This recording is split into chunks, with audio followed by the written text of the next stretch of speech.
안녕하세요. 안녕하세요. 인문TV 이노나? 네, 이민우입니다. 네, 선생님들 일주일간 편안하게 보내셨는지요? 네, 지난주에 이어서 오늘도 SF 문학 특집으로 브래드버리 작가의 다른 작품 화씨 451을 하도록 하겠습니다. 예, 네, 화씨는 이제 미국에서 쓰죠. 우리는 이제 네, 섭씨를 쓰는데, 네. 그래서 저 개인적으로는 예전에 화씨 911 그 음, 영화 제목을 통해서 네. 화씨, 그게 뭐지? 했던 기억이 납니다. 예, 네. 예, 섭씨 233도는 네. 그 책이 불탈 때 이제 온도라고 합니다. 작가가 직접 책에 불을 질러 봤나 보군요. 예. 글쎄요. 네. 네. 네. 화씨 451. 네. 네, 간단한 줄거리. 네.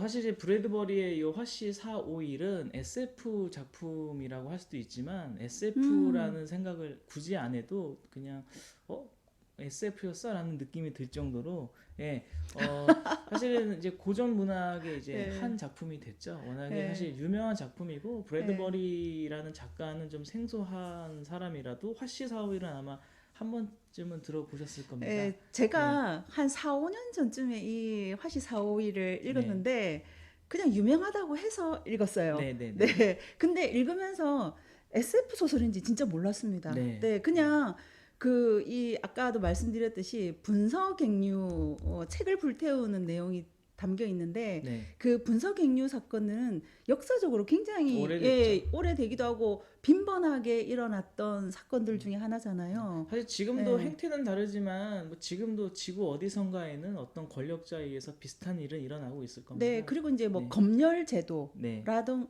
검열 제도는 뭐 실제로 불을 태우지는 않지만 똑같다고 봐야죠. 네, 네, 생각의 자유를 사상의 자유를 제한하는 것에 네, 이제 비춰보면 거의 비슷한 맥락이라고 네. 보거든요. 그래서 네. 이제 SF판 분서갱유라고 생각하시면 됩니다. 네. 네, 예. 이제 줄거리 제가 먼저 짧게 말씀드리고 이제 디테일하게는 대표님께서 말씀해 주실 겁니다. 어, 모든 책을 불태우는 것이 임무인 주인공 몬테그가 있습니다.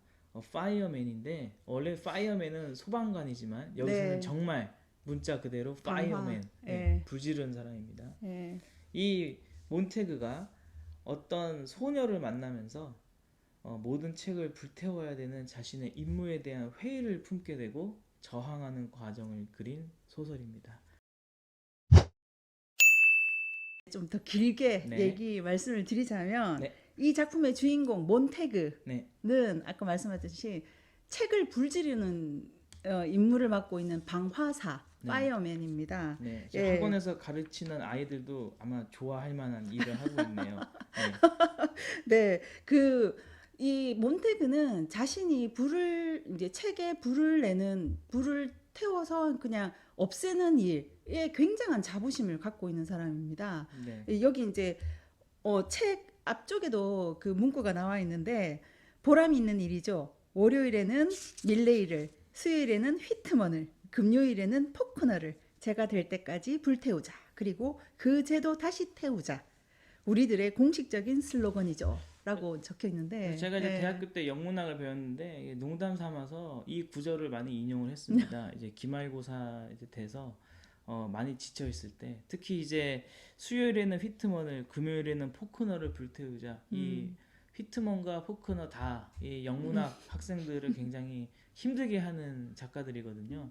특히 이제 포크너는 지난 해밍웨이 방송 때도 말씀드렸지만은 미국의 염상섭입니다. 엄청 예, 만연하게 예, 글을 써가지고 형용사는 또 엄청 그렇게 많이 이게 음, 사전 찾아봐야 되거든요. 음, 그래서 야 기말 끝나면 수요일에는 휘트만 불태우고 그다음에 금요일에는 포크너 책 불태우자 이런 농담을 했던 기억이 나고요.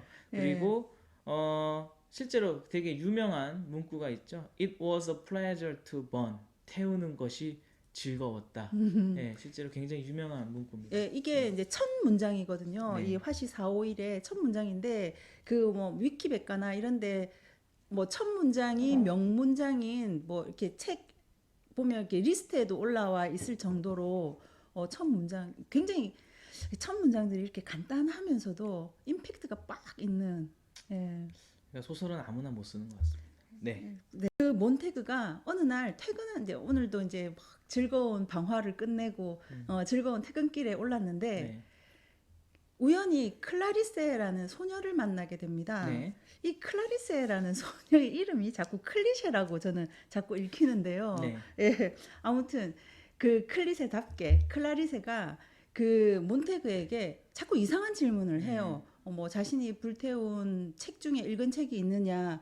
근데 불법이거든요. 그러니까 몬테그는 무슨 그런 엉뚱한 소리를 하다가 계속 이제 이 소녀를 만나면서 매일 이제 퇴근길에 만나면서 스스로 자신의 삶과 이 사회에 대해서 의문을 품기 시작합니다. 사실 이게 어떻게 보면은 그런 거에 대한 함일 수도 있어요. 네. 그러니까 나이 어린 세대가 기득권 세대에게 어떤 질문을 한다는 거잖아요. 네, 예. 그러니까 책이든 어떤 형식을 통해서 이제 지혜를 전달해 줘야 되는 건데 어린 세대에게 지혜를 전달해 줄 게 없는 상황이라는 느낌도 네, 받습니다. 그리고 이제 예. 그 아이는 유연한 사고를 갖고 있는 거죠. 그 어른들의 그 굳어진 네. 생각들을 네. 흔들면서 자각시키게 하는 그런 힘도 있는 것 같아요. 그러니까 어떻게 보면 음. 이중적이라고 할 수 있죠. 사실 책이라는 것이 지식을 전달하는 수단일 수도 있지만은 또 어떤 아직 순수하고 사고가 유연한 어떤 어린 세대들을 어떤 일정 틀 안에 가둘 수도 있는 네, 그런 틀일 수도 있잖아요. 네, 그래서 그럼, 그런 면에서는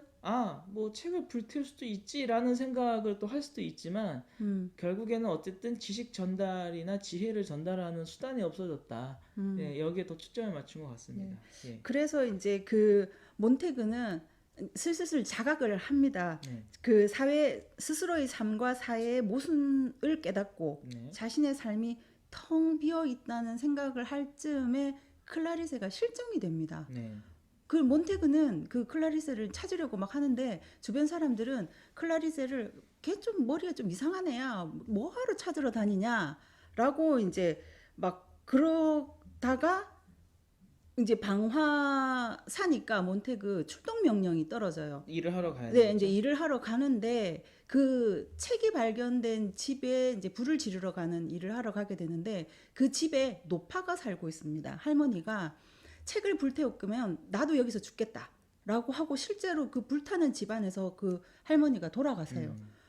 몬테그는 또다시 충격을 받죠. 네. 도대체 책이라는 게 뭔데 네. 저렇게 목숨을 거나 네. 하면서 이제 의문이 생기고 그리고 소방서 아닙니다. 방화서에 네. 보관되어 있는 책을 한 권 훔쳐다가 집으로 가져오게 됩니다.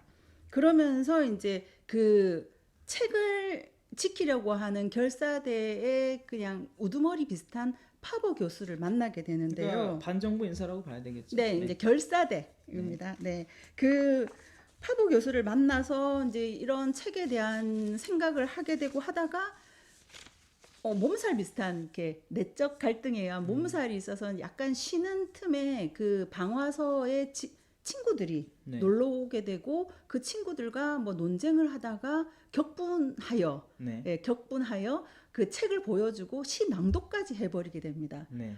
그러고 나서 이제 그 몬테그가 몸이 괜찮아져 가지고 방화서에 다시 출근을 했는데 또 이제 출동 명령이 떨어졌는데 특별 상황이라고 하면서 몬테그에게는 그 어디로 가는지 알려주지를 않는 거예요. 네. 알고 봤더니 몬테그 본인의 집이었던 것입니다. 그러니까 SF 문학에서 좀 자주 쓰이는 주인공의 처지가 바뀌는 지점이죠. 네, 그러니까 네. 자신의 반대되는 어떤 세력에 이제 동화가 되기 시작할 때 이제 본인이 위기를 맞는 피해를 입는 거죠. 네. 그러면서 그 자신의 집이 불타고 있는 그 광경을 보면서 그 방화서의 서장인 비티 서장이 있습니다. 비티 서장이 나 다 알고 있어. 파보 교수 만나가지고 뭐 이렇게 다 죽여버릴 거야. 뭐 협박을 하니까 그 또 막 이렇게 불타고 있는 집을 바라보면서 화가 난 그 몬테그가 비티 서장을 화염방사기로 죽이게 됩니다. 살인을 저지르게 된 거죠. 네. 그러면 이제 일단 살인은 중대 범죄잖아요. 그 도망을 가야 되겠죠. 예, 그 몬테그가 도망갈 때라고는 이제 아는 사람이 파보 교수밖에 없는데 파보 교수에게 나 이렇게 어떻게 도망가야 되느냐 했더니 파보 교수가 강을 따라가다가 옛날 철도를 찾아 내려가라는 조언을 듣고 이제 도망을 치게 됩니다. 그 당시에는 그 당시가 아니고 이 배경이 되는 화씨 451의 배경이 되는 그 문명에는 로봇계가 있는데 로봇개가 그 완전 그 냄새나 뭐 굉장히 지능이 뛰어난 탐지견인 거예요. 그 탐지견 로봇개와 헬리콥터를 피해서 도망을 가다가 진짜 철로를 발견하고 걸어가고 있는데 5명의 노인을 만나게 됩니다. 네. 네. 그 5명의 노인이 누구냐? 자신들이 개발해낸 기억술로 과거의 책을 보존하는 비밀 결사대의 리더들이었습니다. 독수리 오용제군요. 네. 아무튼 그래서 이제 그 몬테그는 나는 책을 읽은 적도 없고 읽었다고 하더라도 기억나지 않는다. 그러니까 우리 라고. 학원 애들이 많이 하는 얘기입니다. 네. 네. 예. 그렇다고 하니까 그 노인들이 몬테그에게 영원히 사라지는 것은 없으니 필요할 때가 되면 기억날 거라고 말해줍니다. 네. 그리고 이제 몬테그는 무사히 피신을 했지만 그 도시, 몬테그가 떠나왔던 도시는 그 몬테그를 잡기 위해서 그냥 막 서로 의심하게 되고 네. 몬테그와 비슷한 사람이 있으면 다 죽여버리고 음. 그리고 그러다가 막 서로 막 이렇게 뭐 폭탄을 떨어뜨리고 하다가 전쟁이 나서 그 도시가 완전히 잿더미가 되어버렸어요. 네. 그거를 지켜보던 그 비밀 결사대 그 리더 5명 말고도 수천 명의 결사대가 있는데 그 결사대들이 도시로 다시 돌아오게 됩니다. 예, 그 돌아오는 과정에서 그 수천 명의 결사대들은 한 명씩 자신이 기억하는 책의 문장들을 말하기 시작합니다. 네. 몬테그 또한 나는 무슨 얘기를 해야 되나 저 사람들은 이렇게 책의 문장들을 얘기하는데 나는 무슨 얘기를 해야 하나 하다가 요한계시록 22장 2절을 기억해내고 네, 요한계시록 22장 2절. 네, 도시에 도착할 시간인 정오에 이 문장을 말하려고 기억을 하는 것으로 이제 이 책은 끝나는데요. 네. 네, 그 요한계시록 22장 2절이 굉장히 좀 의미가 있죠. 네. 네, 읽어드리겠습니다. 네, 그리고 강의 양쪽에는 생명나무가 있어 12종류의 열매를 맺되 달마다 그 열매를 내고 그 나무의 잎사귀들은 만국을 소생하기 위하여 있더라. 네, 굉장히 의미가 깊은 네, 문장인데요. 네. 일단 네. 요한계시록이 상징하는 게 있죠. 그래서 네. 요한계시록 자체가 이 어떤 종말에 음. 대한 것뿐만이 아니고 부활, 문학적인 뭐 재림, 함의가 되게 네, 많은 소생, 그런 다시, 작품이죠. 네, 네. 사실은 그 요한계시록에서 나오는 그 종말적인 이미지는 재창조, 그런 네, 또 상징도 많이 가지고 있죠. 네. 더 이제 특히 인상 깊었던 이제 부분을 제가 한번 읽어드리면 한 가지 생각만은 잊지 맙시다. 우리는 중요하지 않다. 우리는 아무것도 아닌 존재라는 생각 말입니다. 언젠가는 우리가 짊어지고 가는 이 짐이 누군가를 도울 것입니다. 하지만 아주 옛날 우리 손에 책이 쥐어져 있을 때는 그것을 올바로 쓰지 못했습니다. 그저 죽은 사람을 모욕했을 뿐 우리보다 먼저 죽은 가엾은 사람들의 무덤에 침을 뱉었습니다. 우리는 다음 주, 다음 달, 다음 해에 외로운 사람들을 많이 만날 것입니다. 그때 그들이 우리에게 어떤 일을 하냐고 물으면 이렇게 말씀하십시오. 우리는 기억하고 있다. 그것이 바로 우리가 이기는 길입니다. 그리고 언젠가는 거대한 굴착기를 만들어 역사에 남을 거대한 무덤을 파서 전쟁을 쓸어놓고 완전히 덮을 정도로 모든 것을 기억하게 될 것입니다. 자, 이제 제일 먼저 유리 공장을 세우러 갑시다. 내년을 위해 유리만 만들어 오랫동안 들여다 봅시다. 네. 네.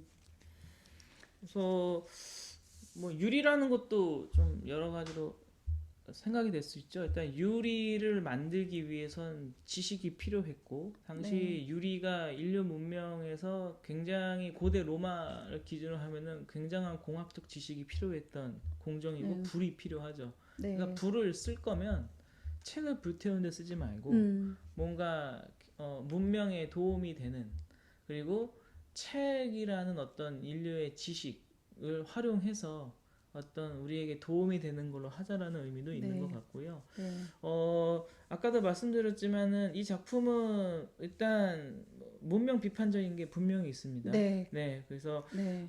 분석형의 얘기를 드렸습니다만은 지금도 책을 불태우는 행태는 아니겠지만 다른 방식 또 다른 수단으로서 네. 뭔가 생각과 지식의 어떤 소유, 전파, 일반 대중들이 그것을 접하는 것을 막으려고 하고 검열하려고 하는 네. 권력, 그다음에 그런 세력은 존재하죠. 네. 그런 문명에 대한 비판, 또 역사적으로 봤을 때 사실 분석행위라는 건 그 유사한 형태가 계속 있어 왔고, 문명이 발전해 가는 거는 이것에 저항하는 또 그 반발로서 또 그렇죠. 이렇게 변증법적으로 이렇게 계속 갔지 않습니까? 네. 그래서 서양 유럽을 기준으로 해도 중세의 그 절대적이었던 교회 권력이 이제 무너지게 된 이유는 종교 개혁도 있습니다만 동시에 인쇄술. 네. 구텐베르크 이후로 인쇄술 그리고 성경이 자국어로 네. 번역돼서 출판돼서 사람들이 일반 대중들이 글을 읽게 됐고, 사실 생각이 또 그렇죠. 깨어나고. 이 책이라는 거, 책 한 권을 가진다라는 건 단순히 음. 책을 갖는 게 아니고 그 안에 있는 지식을 소유함과 동시에 또 책이라는 건 그것이 전파가 될 수 있는 도구잖아요. 그래서 그런 거에 대한 어떤 소중함. 네. 그래서 이제 말씀해 주셨지만 노파가 이제 그 책과 함께 불타서 죽는 건 네. 많이 쓰이는 관용 표현이지만 노인 하나가 죽는 것은 그 책 책 하나가 도서관 하나가 없어지는 네. 것과 같다. 네, 그런 네. 표현에 대한 또 네. 상징인 것 같고요. 또 이 읽어주신 부분에 보면은 또 그러면 책이 이렇게 소중하고 지식이 소중한 건데 우리가 이것을 잘 쓰고 있냐에 대한 또 반성도 될 것 같아요. 그래서 아주 옛날 우리 손에 책이 쥐어졌을 때 올바로 네. 쓰지 못했다. 네. 죽은 사람을 모욕했을 뿐. 음. 그래서 어떤 책이 이렇게 소중하다라는 것에서 끝난 게 아니고 책 자체도 잘 써야 되지 않느냐. 네. 우리가 기존의 이 책으로 상징되는 지식, 이런 문명을 우리가 잘 쓰고 있었냐. 그것을 제대로 쓰지 않았으니까 오히려 그 책을 없애려고 하는 거에 대해서 오히려 동조하고 동의하는 이런 반문명적인 거를 우리가 목격하고 있지 않냐라는 거고, 이게 53년에 쓴 작품이잖아요. 네. 네. 당연히 이제 세계대전에 대한 반성과 함께 이 세계대전의 결과가 결국은 이성에 대한 이제 회의를 가지고 왔으며, 결국 우리가 그 전에 믿고 있던, 사실 책이라고 했을 때 다 좋은 책은 아니잖아요. 예를 들어서 우생학이나 골상학과 관련된 이런 책들은 결국 우리가 반성을 해야 되고, 그래도 그런 반성해야 될 책이긴 하지만 그쵸. 그런 책들이 있기 때문에 때문에. 그 다음에 단계가 있는 거죠. 지난주에 이어서 네. 오늘까지 브래드버리 작가의 네. 화성연대기 그리고 화씨 451을 했습니다. 다음 주에도 이제 SF 작가 특집은 이어지는데요. 다음 주에는 더 유명한 작가를 다룹니다. 사실 브래드버리보다 대중적인 인지도는 네. 더 있는 네. 작가죠. 필립 K. 딕을 하도록 하겠습니다. 워낙에 이 작가의 원작이 영화화도 많이 됐기 때문에 오히려 더 네, 그 이야기 자체는 더 많이 들어보셨을 것 같아요. 네. 도매가로 기억을 팝니다. 예, 그 필립 K. 딕을 다음 네. 주에 다루도록 하겠습니다. 다음 주에도 인문TV 많은 기대 부탁드리고 구독과 좋아요, 알림 설정, 댓글까지 저에게 힘이 됩니다. 감사합니다. 감사합니다.